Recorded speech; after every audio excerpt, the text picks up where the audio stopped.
Let us have a look at the example in your booklet. It is a very good example. Let us say कि 3 blocks हैं जो कि 3 kg, 2 kg और 1 kg का है. ये तीनों साथ पड़े हैं और हम एक फोर्स लगाते हैं 12 न्यूटन की 3 kg के ब्लॉक पर. तो अब हमको फाइंड करना है कि 2 kg वाले ब्लॉक पर कितनी फोर्स लग रही है नेट, क्योंकि 2 kg वाला ब्लॉक भी मूव कर रहा है. तो हमको इसको कैलकुलेट करना है. तो हम कैसे करेंगे? लेट अस से कि ये पूरा एक सिस्टम है. अगर हम इसको पूरा एक सिस्टम मान लें, मतलब अलग अलग ब्लॉक ना माने, तो क्या होगा? F is equals to M into A. F is equals to M into A. अब पूरे सिस्टम का जो मास है वो कितना है? 3 + 2 + 1. अब पूरे सिस्टम पे सिर्फ एक एक्सटर्नल फोर्स लग रही है. लेट अस से कि अभी फ्रिक्शन 0 है, तो सिर्फ पूरे सिस्टम पे सिर्फ एक एक्सटर्नल फोर्स लग रही है जो कि है 12 Newton in the horizontal direction. तो हमने हॉरिजॉन्टल डायरेक्शन जो कि Fx है इसको कर दिया 12 is equals to 3 + 2 + 1 into A. अब ए जो है एक्सेलरेशन आ गई हमारी 2 मीटर/सेकंड². अब जो हमारा सिस्टम है वो 2 मीटर/सेकंड² से मूव कर रहा है. अब आपको पता है जब कोई भी दो बॉडी कांटेक्ट में होते हैं तो और उन पर कोई फोर्स लगाया जाता है तो वो हमेशा सेम एक्सेलरेशन से मूव करेंगे. तो जितनी एक्सेलरेशन 3 kg वाले ब्लॉक की होगी उतनी एक्सेलरेशन 2 kg वाले ब्लॉक की होगी, उतनी एक्सेलरेशन 1 kg वाले ब्लॉक की होगी और उतनी ही एक्सेलरेशन पूरे बॉक्स की होगी. सो अगर हमको F नेट कैलकुलेट करनी है 2 kg वाले ब्लॉक पे तो वो क्या होगी? F नेट का फॉर्मूला मैंने आपको बताया था. तो F net summation of F net is equals to m into A which is from the second law of motion. तो F net is equals to m into A. Acceleration की value आपको पता है जो हमने कैलकुलेट करी है 2 मीटर/सेकंड². मास की वैल्यू हो गई 2 kg का ब्लॉक है, तो जो F नेट की वैल्यू आई वो आई 4 न्यूटन. अब ये 4 न्यूटन कैसे आती है? अब जब ये जो पूरा सिस्टम है ये जब इस डायरेक्शन के अंदर मूव कर रहा है तो क्या होता है कि जो 3 kg का ब्लॉक है वो एक नॉर्मल रिएक्शन लगाता है N2 इन दिस डायरेक्शन, और 1 kg का जो ब्लॉक है वो इस डायरेक्शन में इसको रिपल्स करने के लिए, क्योंकि ये रेस्ट पर है, तो जब ये रेस्ट पर होगा तो ये ऑपोजिट डायरेक्शन में फोर्स लगाएगा. क्योंकि अगर सपोज करो ये अभी रेस्ट पे है और ये 3 kg का ब्लॉक है तो इसकी टेंडेंसी होगी इस फोर्स की वजह से इधर मूव करने की, लेकिन ये रेस्ट पे है तो ये इसको ऑपोजिट फोर्स लगाएगा. बट इसको जाना ही है तो ये भी इस साइड में फोर्स लगाएगा N2 2 kg पे जो कि आगे मूव करेगा. सिमिलरली 1 kg वाला इसको अपोज करने की कोशिश करेगा जो कि लगाएगा N1 फोर्स. तो जो नेट फोर्स जो इस पर आएगी F net that will be equal to N2 - N1. ये जो अप्रोच है ये हमेशा याद रखें. नॉर्मल रिएक्शन की जो अप्रोच होती है it is very important and you should always do like this. Go by step. Now let us start with this example. इसके अंदर क्या दे रखा है कि एक 4 kg का ब्लॉक है और एक 2 kg का ब्लॉक है जो कि एक स्ट्रिंग से अटैच्ड है, और एक उन पर 4 kg वाले ब्लॉक पर हमने एक फोर्स लगाई 120 न्यूटन. अब हमको क्या फाइंड करना है? एक तो acceleration of block A, acceleration of block B और टेंशन इन द स्ट्रिंग. अब आपको पता है क्योंकि ये एक टेंशन से कनेक्टेड है, एक स्ट्रिंग से कनेक्टेड है, तो इन दोनों ब्लॉक्स की जो एक्सेलरेशन होगी वो सेम होगी. क्योंकि जब ये कोई ब्लॉक ऊपर मूव करेगा तो इसकी जो वेलोसिटी होगी वो भी इसी की वेलोसिटी होगी. टेंशन स्ट्रिंग के अंदर कोई स्लैग नहीं है तो ये दोनों सेम एक्सेलरेशन से ऊपर जाएंगे. तो एक तो रिलेशन ये है कि AA is equals to AB. अब हम क्या करते हैं कि हम इनका फ्री बॉडी डायग्राम बनाते हैं अलग अलग. तो लेट अस से कि 4 kg वाले ब्लॉक पर क्या क्या फोर्सेज आती हैं. एक तो फोर्स F, एक टेंशन T जो इसको नीचे पुल करने की कोशिश कर रही है, और एक इसका खुद का मास 4G. तो 120 ऊपर की तरफ 4G + T. अब इसकी इक्वेशन क्या बनी? हमको पता है F is equals to MA जो हम लिखते हैं. तो जो नेट फोर्स हुई ऊपर की डायरेक्शन के अंदर होगी क्योंकि इसकी ऊपर की डायरेक्शन की तरफ फोर्स हमने लगाई है. हम यहाँ पे जो साइन है, ये जो हमने लिखा F is equals to M A, net F क्या है 120 minus 4G plus T into is equals to 4A, ये हो गया एम ए नेट फोर्स। ये जो थी हमारी समेशन ऑफ F नेट। अब अगर आप सोच रहे हैं कि ये जो फोर्स आई हमने ये ऊपर ही क्यों पॉजिटिव ली, ये अगर आप नीचे पॉजिटिव लेते तब भी सही आता, क्यों? फिर इसके अंदर हमको साइन कन्वेंशन यूज करना पड़ता है कि हम ऊपर की तरफ लेट अस से कि ये पॉजिटिव है और ये नेगेटिव है, ये हमारा साइन कन्वेंशन होता है। कोई भी हम साइन कन्वेंशन ले सकते हैं, नीचे वाले को पॉजिटिव ले सकते हैं, ऊपर वाले को नेगेटिव ले सकते हैं। तो अगर हम ये लें कि ये नेगेटिव है और ये पॉजिटिव है, तो उसके अंदर क्या होगा, ऊपर की डायरेक्शन के अंदर F पॉजिटिव, 4G नीचे की तरफ नेगेटिव, टेंशन नीचे की तरफ नेगेटिव, और जो एक्सेलरेशन की हमने वैल्यू ली, ये माना कि जो एक्सेलरेशन है हमारी ऊपर की तरफ होगी, तो उससे हमारी जो एक्सेलरेशन आई वो पॉजिटिव आ गई। अब जब हमने ऐसी फ्री बॉडी डायग्राम बनाया B का, तो क्या आया, टेंशन ऊपर की तरफ 2G यानी कि mg नीचे की तरफ जो इसका मास है, that is equals to m into A. m कितना है इसका 2 into A, acceleration A B और ए सेम थी, तो इससे रिड्यूस हमारा t is equals to twice of a plus g।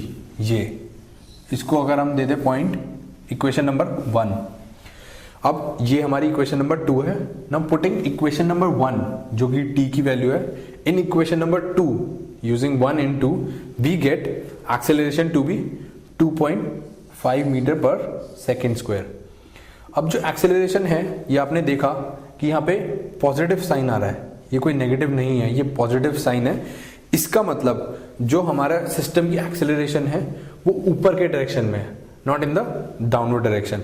अगर ये हमारी नेगेटिव आ जाती, लेट अस सपोज कि हमारी ये नेगेटिव आ जाती, तो इसका मतलब क्या होता कि जो एक्सेलरेशन है एक्चुअली फोर्स तो हम ऊपर लगा रहे हैं, बट इसका वेट इतना ज्यादा है कि फिर भी नीचे जा रही है। जैसे ये है हमारा, ये हमारी कोई भी एक लेट अस सपोज कि एक ऑब्जेक्ट है, ये अगर मैं इस पर फोर्स लगाऊं ऊपर की तरफ ऐसे, तो ये ऊपर जाएगा, बट अभी भी मैंने इसको पकड़ रखा है और मैं कुछ फोर्स लगा रहा हूं, बट ये फिर भी नीचे जा रही है धीरे धीरे। तो इसका मतलब मैं इतनी फोर्स नहीं लगा पा रहा जो इसके वेट को एनकाउंटर करे, तो इस केस में हमारी एक्सेलरेशन नेगेटिव आती, लेकिन अभी आ रही है पॉजिटिव।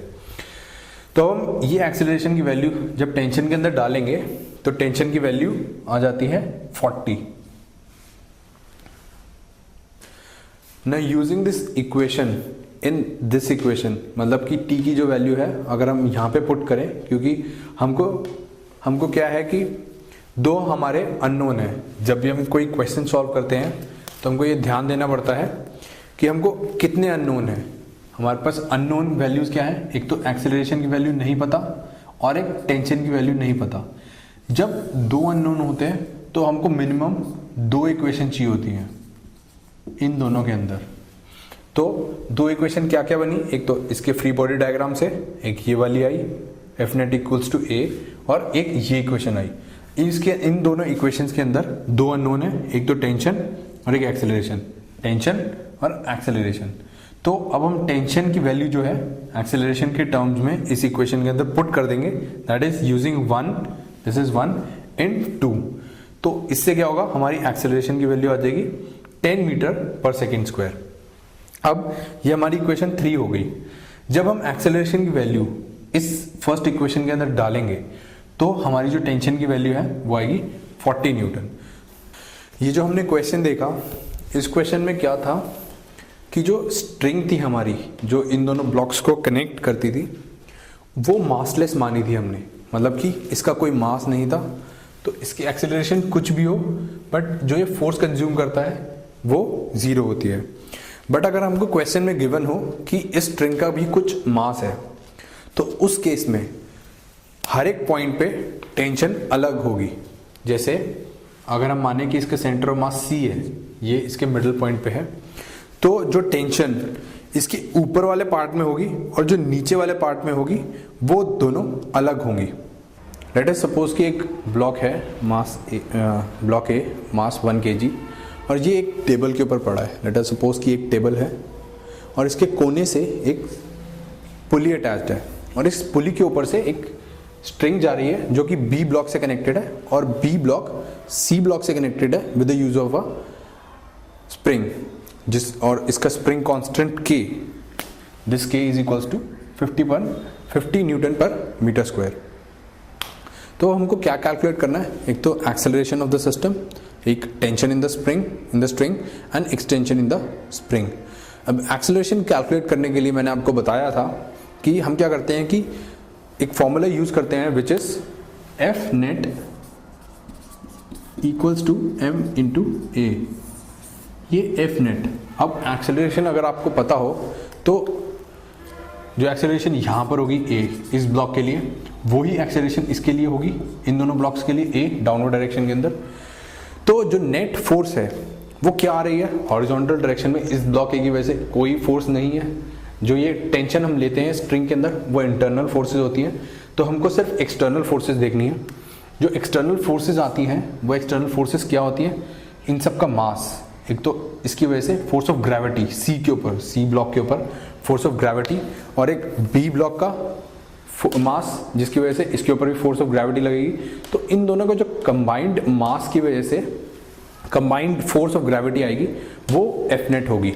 तो एक्सेलरेशन कैलकुलेट करने के लिए हम देखते हैं कि एफ नेट कितना है। एफ नेट है 5 that is 3 + 2 into G that is 50 newton. और total mass of the system क्या है जो एक्सेलरेशन से मूव कर रहा होगा, इसके अंदर एक तो ब्लॉक सी, एक ब्लॉक बी और ब्लॉक ए, इन तीनों का मास ऐड करेंगे क्योंकि हमको जो एक्सेलरेशन लेनी है वो पूरे सिस्टम की लेनी है और जो भी सिस्टम के अंदर एक्सेलरेशन से मूव करता है उन सब का मास लिया जाता है। इसलिए जो टोटल मास है वो 6 आएगा। तो हमारी एक्सेलरेशन क्या आ गई 50/6 मीटर पर सेकेंड स्क्वायर। अब अगर हमको tension in the string calculate करनी है तो दो तरीके होते हैं, या तो एक ए ब्लॉक लें आप या फिर ब्लॉक बी लें। अब हमारे लिए अभी क्या आसान है लेना, ब्लॉक बी अगर हम लेंगे तो यहाँ पे एक स्प्रिंग है, तो स्प्रिंग की फोर्स अभी हमको नहीं पता क्योंकि इसके अंदर एक्सटेंशन चाहिए होता है स्प्रिंग फोर्स कैलकुलेट करने की। लेकिन अगर आप ब्लॉक ए को देखें तो इसके अंदर सिर्फ एक टेंशन फोर्स लग रही है और एक्सेलरेशन हमको पता है। तो हमने क्या करा कि ब्लॉक ए का फ्री बॉडी डायग्राम बना दिया दैट इज दिस, और इसके अंदर क्या फोर्स लग रही है, सिर्फ एक टेंशन टी। अब फ्री बॉडी डायग्राम के अंदर इंटरनल फोर्सेस भी आती है, एक्सटर्नल फोर्सेस भी आती हैं, तो टी एक इंटरनल फोर्स है। तो जब इसके ऊपर ब्लॉक ए के ऊपर टेंशन टी लग रहा है, सिर्फ इस टेंशन की वजह से ब्लॉक ए आगे मूव कर रहा है। तो हम क्या लगाएंगे, ये वाला फॉर्मूला दोबारा यूज करेंगे, F net equal to M into A. अब एफ नेट इधर इस ब्लॉक के लिए क्या है, tension T equals to M into A, और मास इस ब्लॉक का क्या है 1 kg, और एक्सेलरेशन आपको पता है 50/6 मीटर पर सेकेंड स्क्वायर। तो टेंशन की वैल्यू क्या आ गई, इन दोनों को मल्टीप्लाई करके 50/6 न्यूटन। अब अगर हम सी पार्ट के लिए आए तो सी पार्ट में क्या कैलकुलेट करना है, एक्सटेंशन इन द स्प्रिंग। तो स्प्रिंग अगर कैलकुलेट करनी है तो दो ब्लॉक से कनेक्टेड है, एक तो ब्लॉक बी और एक ब्लॉक सी। अब हम कोई भी चूज कर सकते हैं, या तो हम इसका फ्री बॉडी डायग्राम बना सकते हैं या इसका फ्री बॉडी डायग्राम बना सकते हैं, आप दोनों से आसानी से कैलकुलेट कर पाएंगे। बट लेट अस से कि हम सबसे पहले इसका फ्री बॉडी डायग्राम बनाते हैं, हम सी से चालू करते हैं। तो सी के अंदर क्या है, एक तो इसका फोर्स नीचे लग रहा है जो 3G 30 न्यूटन, kx फोर्स ऊपर लग रहा है जो कि स्प्रिंग फोर्स है, और एक्सेलरेशन ए से नीचे मूव कर रहा है। तो इसकी नेट इक्वेशन क्या आई, 30 - kx equals to m into A. तो m इंटू ए आपको पता है 50/6 a है और m 3 है, तो 25 ma आ गया। अब अगर k की वैल्यू इधर अगर हम डालें 50 न्यूटन पर मीटर, तो x की वैल्यू आ जाएगी that will be 0.1 metre. Similarly अगर हम इसको कैलकुलेट करें with using the free body diagram of block B, तो क्या आएगा, ब्लॉक बी का फ्री बॉडी डायग्राम, ये ऊपर टेंशन T, नीचे kx, और नीचे ही एक और फोर्स आएगी mg, और इसका एक्सेलरेशन नीचे डाउनवर्ड डायरेक्शन में a। तो जब हम इसका फ्री बॉडी डायग्राम बनाते हैं और इसकी इक्वेशन लिखेंगे तो क्या आएगी, K X plus M G minus T equals to M into A. इस फॉर्मूले में हमको क्या क्या पता है, एक्सेलरेशन की वैल्यू भी पता है, मास भी पता है, टेंशन टी भी पता है, जी पता है, एम पता है, के पता है, सिर्फ एक्स नहीं पता। तो इस इक्वेशन से एक्स आ जाएगा which will come out to be the same as 0.1 metre. तो अगर आप देखें हम दो अगर तरीके से भी जाते हैं तो आंसर हमको सेम ही मिलेगा।